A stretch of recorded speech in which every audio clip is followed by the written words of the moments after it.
Merci en tout cas d'être venu jusqu'ici pour me parler.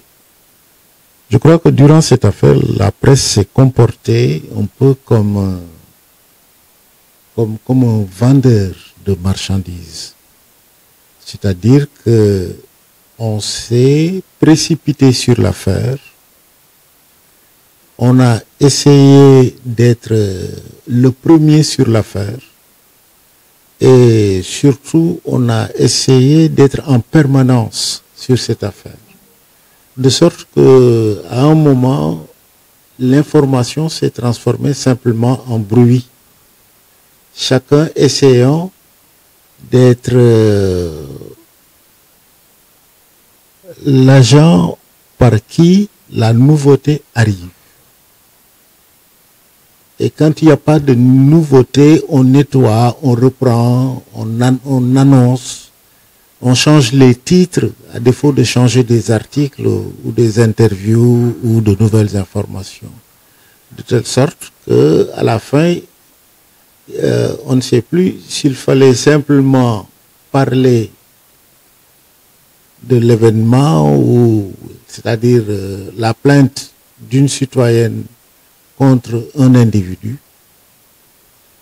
C'est ainsi que vers la fin, on a essayé de simplifier les choses, mais les choses n'étaient pas simples. L'individu en question, c'est un député, c'est quelqu'un dont le nom, à tout jamais, de toute façon, est lié à l'histoire du Sénégal. Et c'est cette sorte d'exposant qui fait que l'information est survalorisée, non pas du fait de son caractère inédit ou simplement de sa gravité. L'information est frappée de la valeur que l'on prête à l'un de ses protagonistes qui a été un candidat à l'élection présidentielle et plutôt un bon candidat auquel on prête un certain avenir. Et je pense que cet aspect n'a pas été suffisamment traité. On a seulement dit, elle a dit, lui n'a pas beaucoup dit, ses supporters l'ont soutenu quand on a voulu le prendre, et un fait divers est devenu un fait exceptionnellement grave et important. De plus en plus, le journaliste est l'accompagnateur et l'amplificateur du fait. Il n'y a pas eu comme tel un travail de recherche, de réflexion. Il n'y a pas eu d'investigation parallèle à la chose. Quelque part, le journaliste, c'est pas seulement celui qui va chercher l'information, qui la traite et qui la diffuse. Il doit aussi avoir la capacité ou connaître ceux qui ont la capacité d'expliquer, de faire des investigations et de dire au public si l'information en question est crédible, si on peut y croire, s'il ne faut pas y croire, si l'individu incriminé, en l'occurrence Sonko, est coutumier du fait ou si c'est la première fois que il était impliqué dans un tel événement. Je pense qu'il y a un travail tout de même de clarification autour de l'événement que les journalistes devaient à leur public. Mais là, c'était un pêcheur qui a dit avoir été le fiancé de la femme. Voilà ce qu'il raconte. La femme l'a escroqué. Il y a une femme qui tient un salon de couture. Je pense qu'il y a des enquêtes. Par exemple, si cela s'est avéré, là où la femme accuse Sonko d'avoir été coupable de viol sur sa personne, je ne pense pas que ce puisse être la première fois que cette maison ait abrité des histoires de ce genre. Il fallait creuser, voir, est-ce que la maison est coutumière du fait, est-ce que cela s'est déjà passé là-bas, est-ce que la femme a un dossier au moins à la police où on l'aurait accusé d'être, comment on appelle ça, une maquerelle, tout ça, on n'a pas cherché. Alors que ces éléments auraient permis au public de se faire, chacun à son niveau individuel, une opinion fondée. C'est ce qu'on cherche. Le bon résultat de la diffusion d'une information, c'est que ceux qui écoutent puissent se faire non seulement une opinion, mais une opinion fondée sur des faits irrécusables. Mais quand on ne va pas chercher ces faits, évidemment, ça devient, comme on dit en wolof, weerante, c'est-à-dire chacun accusant l'autre, mais les faits ne disposant d'aucun appui pour cheminer vers la tête, la raison du public destinataire de l'information.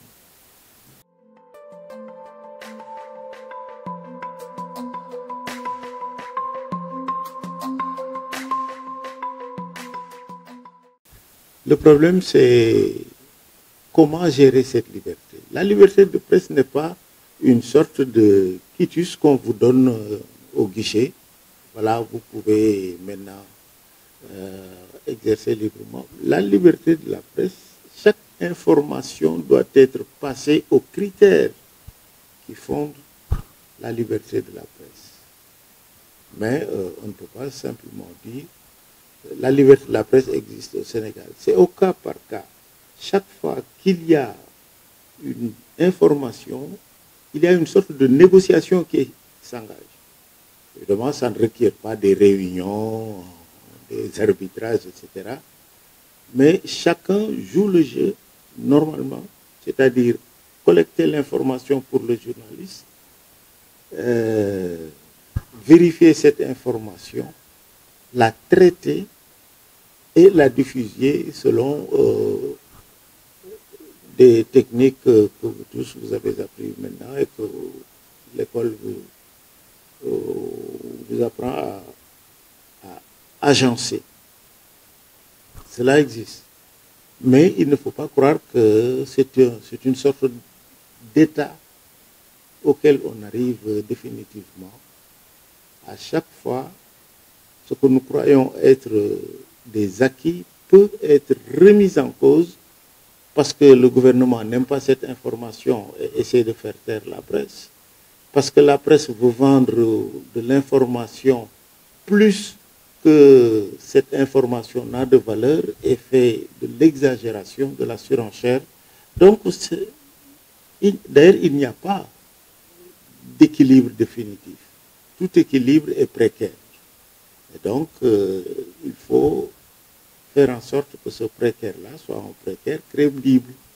Et quand il produit de l'information, que l'information soit une information qui peut nous faire fonctionner.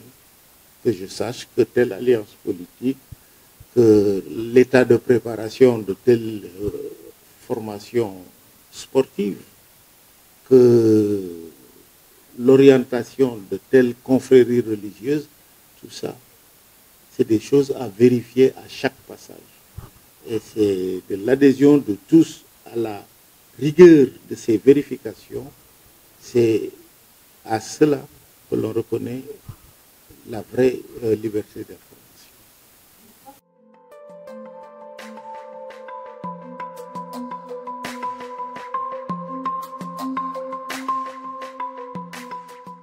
Les radios mille collines, les théories de Goebbels, qui, il faut le rappeler, était le communicant, comme on dirait aujourd'hui, de Hitler, c'est vraiment des gens porteurs d'hostilité. C'est des gens qui agissaient pour le conflit, pour la guerre. Alors que les réseaux sociaux, a priori, sont pour la participation de personnes qu'ils désirent dans des espaces de discussion, normalement. Et ça peut être n'importe quoi, ça peut être pour faire rire, ça peut être pour dénoncer, pour déclarer la guerre à quelqu'un, etc. Alors que Radio Mille Collines, c'était pour tuer des Tutsis, les assassiner. Alors que Goebbels, le bilan de son action, ça a été 6 millions de Juifs assassinés, ça a été 20 millions de Soviétiques tués pendant la guerre, sans parler, et au total 50 millions ou plus d'individus tués parce que le processus d'élimination était alimenté sans cesse par une machine qui s'appelait la propagande. Le réseau social et la propagande retient presque prisonniers et menace ceux qui ne participent pas. Goebbels exigeait que quand Hitler parle, tous ceux qui ont une radio, non seulement allument leur radio, mais mettent la radio à fond pour que ceux qui sont dans la rue puissent entendre aussi. Vous voyez, cette coercition n'existe pas dans le réseau social. Le réseau social, c'est des propositions. Vous pouvez retirer votre participation. Dans la propagande, vous ne pouvez pas. Ce serait considéré comme une trahison vis-à-vis du leader. Maintenant, c'est différent dans les réseaux sociaux, où souvent on semble s'amuser. Mais ce qui manque, c'est une morale partagée. Un réseau social, ce n'est pas quelque chose à quoi on adhère sur la base de valeurs. Le réseau social, il n'y a pas de morale partagée. Quelles sont les conditions de participation? Souvent, ce sont les mêmes conditions de liberté qui ont présidé à sa création. Maintenant, ce qui se passe, c'est que les réseaux sociaux, j'ai l'impression, échappent à leur fondateur. Oui, parce que dans le réseau social, ce qu'il y a, il y a compétition. Nous ne voulons pas simplement participer à un réseau social, à des réseaux sociaux, puisque maintenant les gens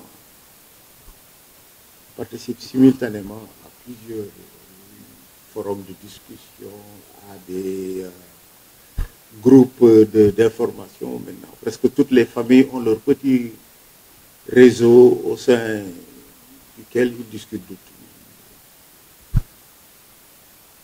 Et les gens qui prennent part, évidemment, ils ne sont pas tous également actifs. Il y a certains qui sont plus actifs que d'autres. Mais quand on y entre très vite, on se prend au jeu et on veut participer, c'est-à-dire apporter des choses nouvelles qui permettent au réseau de fonctionner. Et chaque réseau a ses petits héros, ceux qui sont plus, qui le disent d'ailleurs.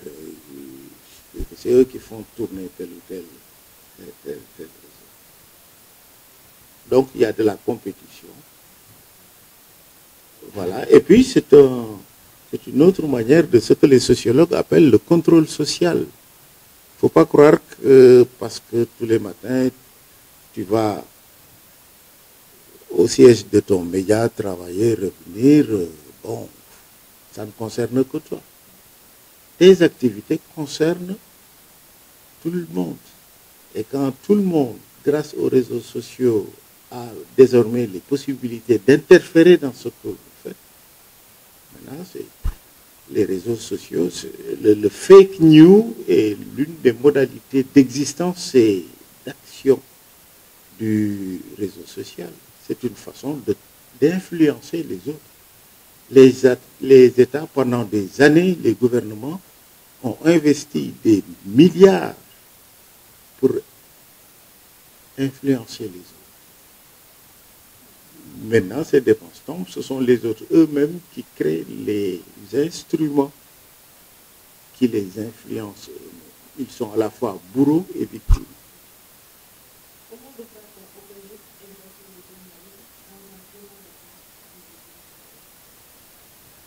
Bon, maintenant, il faut dire que c'est une réflexion qui est en cours.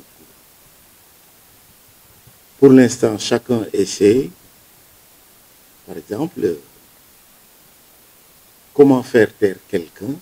Si chaque fois que tu dis « je veux parler », tu reçois 1000 insultes, finalement, tu tu es neutralisé par des anonymes qui obtiennent de toi ce qu'ils veulent, c'est-à-dire que tu ne parles plus de choses ou que tu n'émettes plus d'idées contraires à leurs intérêts ou à leur perception. Et ça aussi, ça ressemble un peu aux théories fascistes. Les fascistes, maintenant tu parles d'une idée qui t'intéresse, mais qui n'arrange pas les autres, on va vous chercher un père ou un grand-père qui a été voleur, qui a violé, qui a machin, et la peur de cette répression, c'est une véritable répression. C'est au plan moral ce que frapper quelqu'un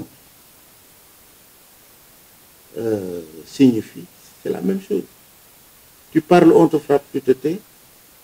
Tu parles, on te stigmatise, on t'insulte, tu te tais. Donc, on ne sait pas tellement encore comment faire la police, ou en tout cas amener plus de raison et de sérénité dans le champ de communication extrêmement important et inventif que sont les réseaux sociaux.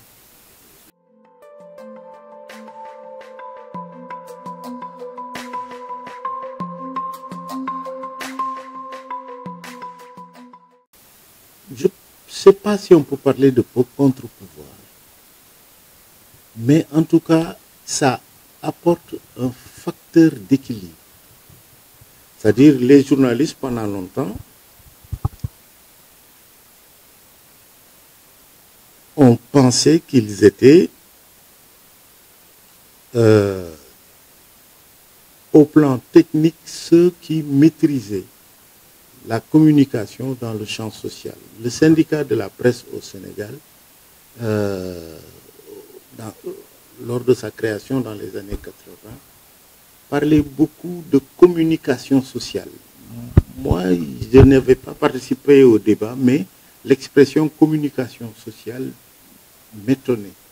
Parce que la communication sociale, c'est autant des choses très abouties qui ont fait l'objet de réflexion, de construction, que le fait que les enfants, pour jouer au football, s'organisent, se répartissent les tâches, les responsabilités et se distribuent dans une hiérarchie. C'est une communication sociale.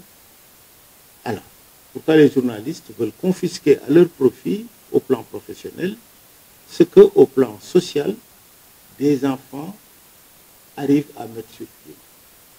La notion de communication sociale, voilà. Mais maintenant, ce que l'on est obligé de constater, c'est, Feu Sidi Lamine avait une expression que j'aimais bien. Il disait qu'il fallait déconfisquer les médias. Parce que les médias étaient confisqués soit par les journalistes pour des raisons professionnelles, soit par des autorités pour des finalités politiques, d'efficacité, de contrôle social. Maintenant, on est en train de participer, nous tous nous y participons, de participer et de voir à l'œuvre un processus de déconfiscation des médias. Maintenant, personne ne peut dire je contrôle les médias. Il faut participer. Ce qui vous importe maintenant, c'est votre niveau d'efficacité. Mais vous ne pouvez pas fermer ou ouvrir la porte. Dans les réseaux sociaux, on entre et sort comme on peut. Il y en a qui en sortent vainqueurs. Mais personne n'est jamais vainqueur à 100%. C'est comme la bombe atomique. Si vous en lâchez, vous créez des dégâts chez l'autre, mais l'autre en lâche chez vous, il crée autant de dégâts. Il n'y a pas de perdants, il n'y a pas de gagnants, il n'y a que des perdants. Donc je crois que il est difficile de faire la répartition des choses. C'est une dynamique en vigueur. Je crois que ces temps-ci, le président de la République, Macky Sall, montre des signes de nervosité. Il est sûr qu'il ne connaît pas ces médias qu'il utilise pourtant. Mais quand je dis connaît, il ne peut pas les maîtriser et les utiliser à son profil exclusif. Les médias classiques, quelqu'un peut les maîtriser, les contrôler, en interdire l'accès. C'était les médias d'État, les médias gouvernementaux, mais tout ça est caduc. C'est en cela que les réseaux sociaux jouent un rôle formidable. Et moi, je vous rappelle, les dernières années que j'ai passées à la BBC, ils étaient en train de réfléchir. Ils étaient venus à Dakar, on est allé à Sali, ils sont venus de toute l'Afrique, de l'Afrique du Sud à Madagascar jusqu'au Caire. Et ils étaient venus pour voir comment cohabiter avec les réseaux sociaux. Parce que eux qui ont des investissements, de l'argent, etc., ils perdaient des publics au profit des réseaux sociaux qui ne font jamais de public, ils ne disent jamais écoutez-nous de telle heure à telle heure, c'est à toutes heures. Écoutez-nous sur tel ou tel sujet, c'est tous les sujets qui pourraient vous intéresser. Donc, c'est une force qui se développe dont on ne connaît pas encore l'incidence sur non seulement la circulation de l'information, mais sur notre vécu.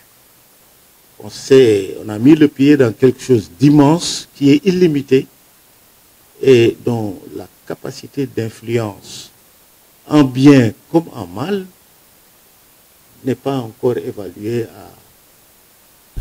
à sa juste dimension. Maintenant, toutes les cartes sont en train d'être redistribuées. Toutes les cartes. Et je crois que ceux qui ont créé le CESTI à l'université de Dakar, les amis canadiens, ils avaient vu loin.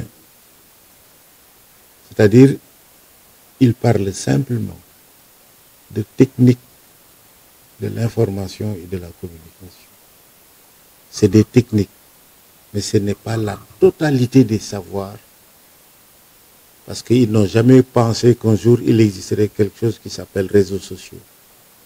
Mais ils savaient que ces outils peuvent entrer dans la tête des gens, peuvent influencer les comportements, peuvent nous mettre des idées sans nous dire on vient vous apprendre. En vous faisant entendre, on vous fait faire. Il y a un philosophe anglais qui est convaincu que maintenant, dire quelque chose, c'est faire quelque chose. Et il a fait un livre célèbre intitulé « Quand dire, c'est faire ». Égalité entre eux. On opposait la parole et l'action. Aujourd'hui, l'action se trouve dans la parole ou la parole se trouve dans l'action. Voilà. Merci beaucoup. Merci. Merci beaucoup. Voilà un mot sur SN24. Oui, je me réjouis de savoir que mon ami Moustapha Ndoye est à l'origine de SN24. J'avoue que je vois parfois, je regarde, mais je ne savais pas que c'était aussi proche. Et ce qui me réjouit dans cette initiative, c'est son cheminement. C'est-à-dire qu'il n'est pas né achevé.